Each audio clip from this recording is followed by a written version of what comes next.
ಜಂಟಿ ಸರ್ವೆ ಮಾಡಿದ್ವಿ ನಾವು ಅದನ್ನು ಜಿನಗಲಗುಂಟೆಯಲ್ಲಿ. ಅವರು ಕೋರ್ಟ್ಗೆ ಮೊರೆ ಹೋಗಿದ್ರು, ಹೈಕೋರ್ಟ್ಗೆ ಮೊರೆ ಹೋಗಿದ್ರು. ಸೊ ಉಚ್ಚ ನ್ಯಾಯಾಲಯ ನಮಗೆ ಜಂಟಿ ಸರ್ವೆ ಮಾಡಿ ಅಂತ ನಮಗೆ ಆದೇಶವನ್ನು ಕೊಟ್ಟಿದ್ದರು.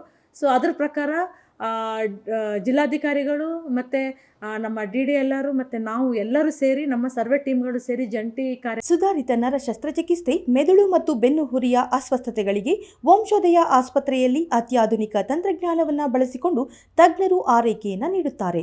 ಹೆಚ್ಚಿನ ಮಾಹಿತಿಗಾಗಿ ಸಂಪರ್ಕಿಸಿ 727770727770 ಅಥವಾ 9141106665. ಚರಣೆಯನ್ನು ಮಾಡಿದ್ವಿ, ನೀವು ಕೂಡ ಇದ್ರಿ.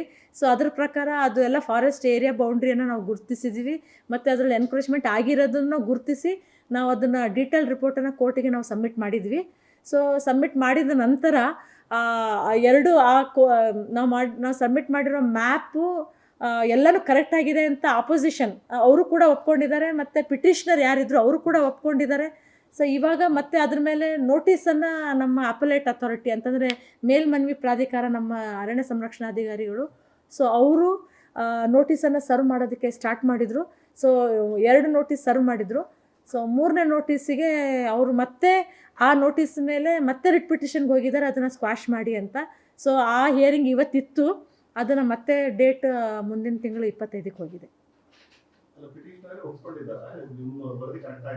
ಪಿಟಿಷನರ್ ಒಪ್ಕೊಂಡಿದ್ದಾರೆ ಮತ್ತು ಆಪೋಸಿಷನ್ ಅವರು ಕೂಡ ಒಪ್ಕೊಂಡಿದ್ದಾರೆ, ನಮ್ಮ ಸರ್ವೆ ಮಾಡಿರೋದು ನಮ್ಮ ಮ್ಯಾಪ್ ಸರಿ ಇದೆ ಅಂತ.